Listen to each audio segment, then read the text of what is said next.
Hello guys and welcome to the channel. Now recently I made a non-spoiler review of Star Wars Episode 9, so if you haven't seen the movie then I recommend that you watch it if you don't want to be spoiled. Alright, let's dive right in by saying I love this movie, it's my favourite Disney Star Wars movie, and I think it did the sequel trilogy justice, and it introduced a lot of new concepts. The very beginning I loved how it went straight into action, so showing Kylo leading the First Order while slaughtering those guards on that planet. Now you guys might have not realised it, but the planet in the very beginning was Mustafar.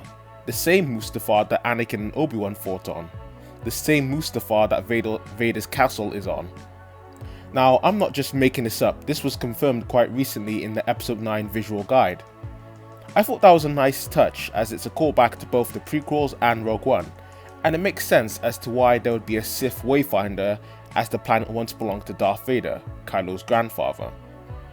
I must be honest though, the film was quite fast paced and it was hard to keep track, but when Kylo met Palpatine on Exegol, I kinda smiled to myself when he said that prequel line.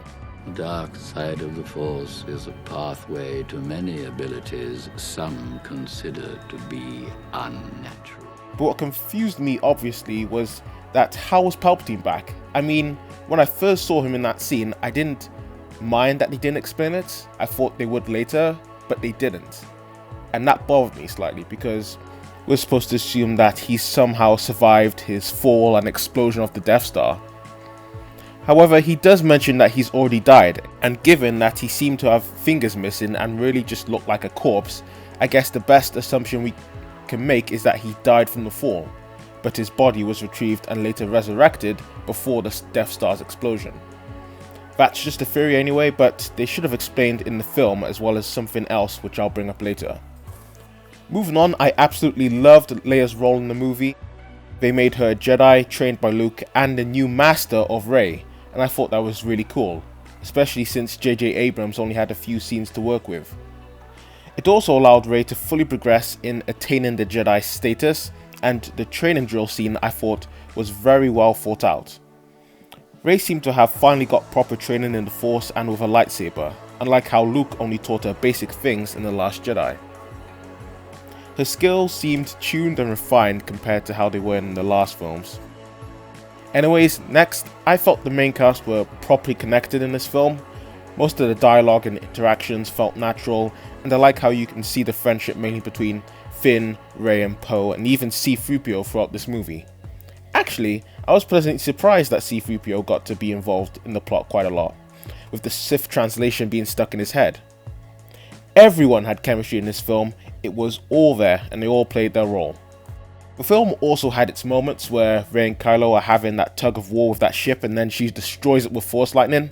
I admit, I was shocked. I really thought she had killed Chewie there, but I was relieved when Hux brought him to the rest of the First Order. From that point, I knew who she was, I knew she had to be a Palpatine, and I was right. And I was confused as to how the Emperor would have a family that no one really knew about. I mean, why wouldn't he take his son as his new apprentice instead of Vader? I might talk about that a little more in a later video, so subscribe if you want to see that.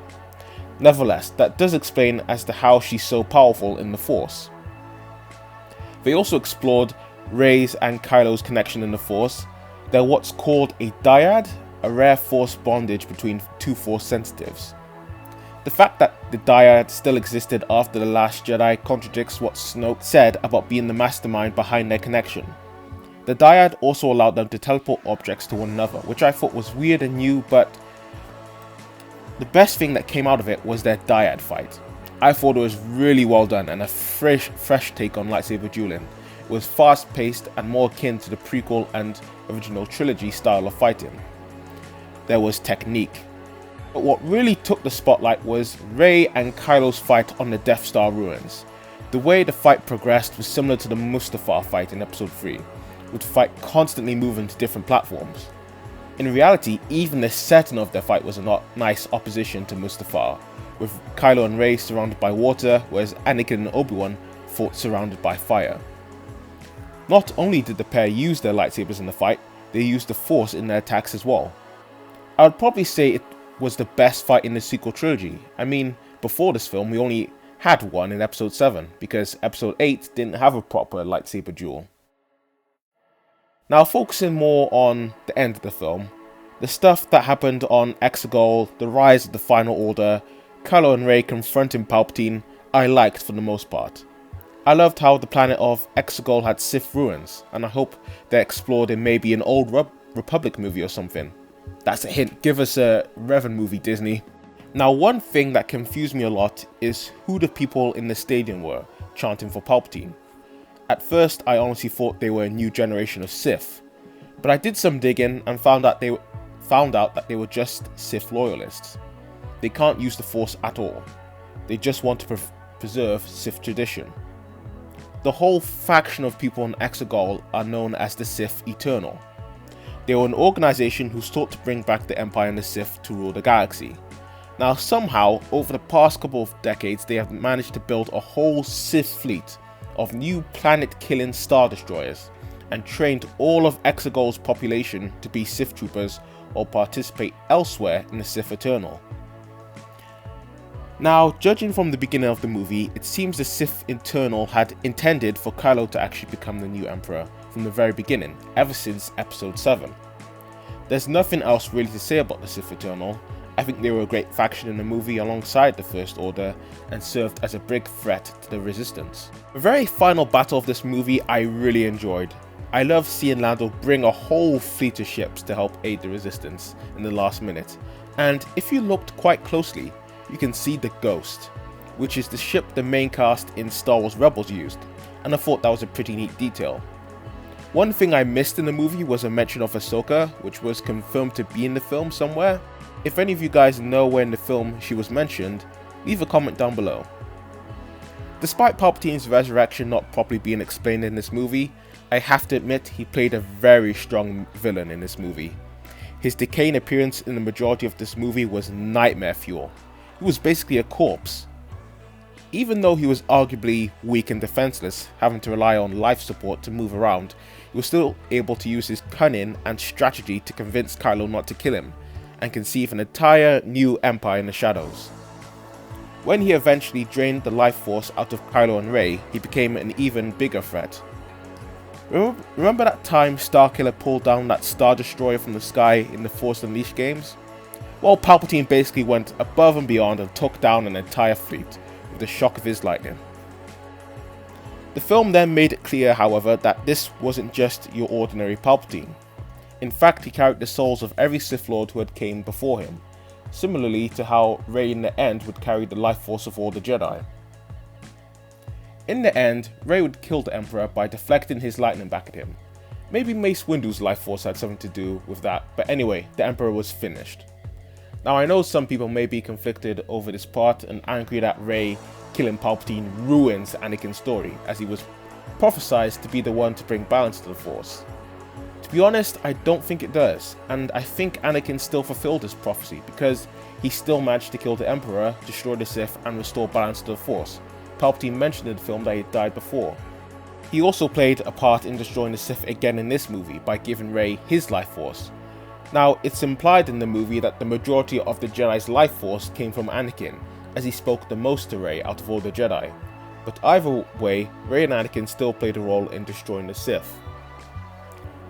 Kylo Ren's arc in this movie I thought was one of the best. He had risen above being a mere apprentice and ascended to the ruler of the First Order, but then is finally brought back to the light.